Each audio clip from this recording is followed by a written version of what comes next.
learn how to make these stunning sunflowers from only 4 260 balloons. Each sunflower is made from 2 yellow, 1 brown, and 1 green 260 balloon.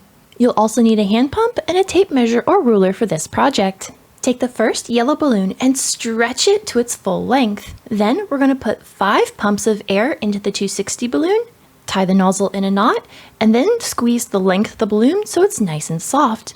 This will leave about 6 finger widths of uninflated balloon tail on the end of the 260.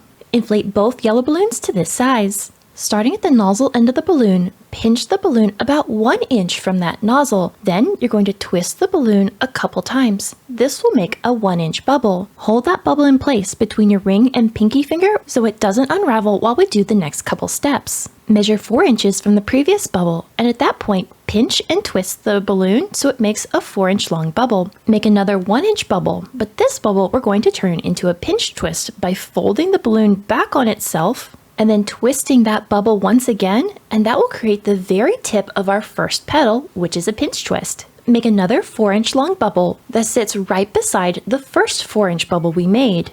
Twist the 2 4-inch bubbles around each other, and that will lock them in place so you can let go of that first bubble we created. Start the same sequence over again by creating a 1-inch bubble, holding that bubble between 2 of your fingers, and then you're going to make a 4-inch bubble, another 1-inch bubble, turn it into a pinch twist, another 4-inch bubble, and then twist those 2 4-inch bubbles together to complete the petal. I repeated these steps until I have 3 complete petals. There's not enough balloon left of this 260 to make the rest of the petals, so I'm going to nip the end of the balloon and slowly release any remaining air after that 3rd petal. Take the nozzle of that second yellow 260 balloon and wrap it around the base of that 3rd petal a couple times, pass it through the center of that petal, and then tie it in a knot to the remaining 260 tail from that first 260. Leave the remaining balloon tail long, as we'll use that later on in the flower. From here, continue to create petals just like we did in the previous steps until there are 6 petals in total.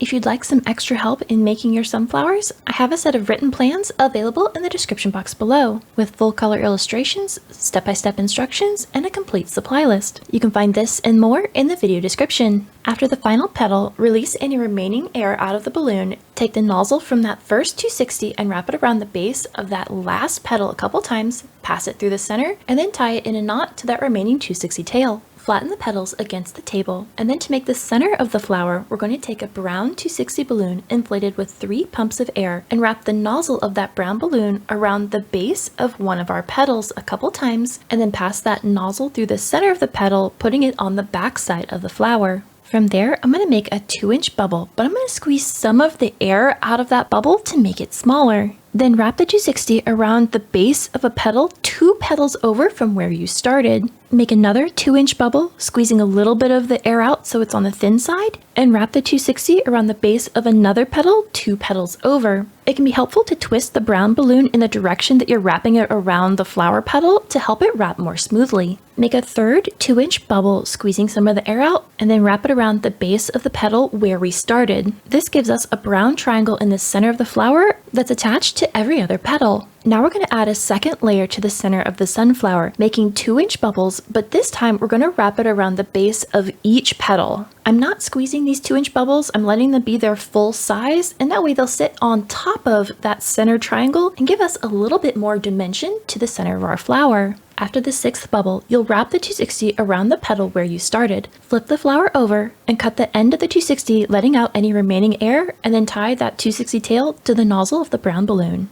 To help hold the petals of the flower flat, I'm going to add some leaves to the back side. I inflated this green 260 balloon with 5 pumps of air and squeezed the length of the balloon to soften it up. From the nozzle end, create a 4-inch bubble, twisting it a couple times.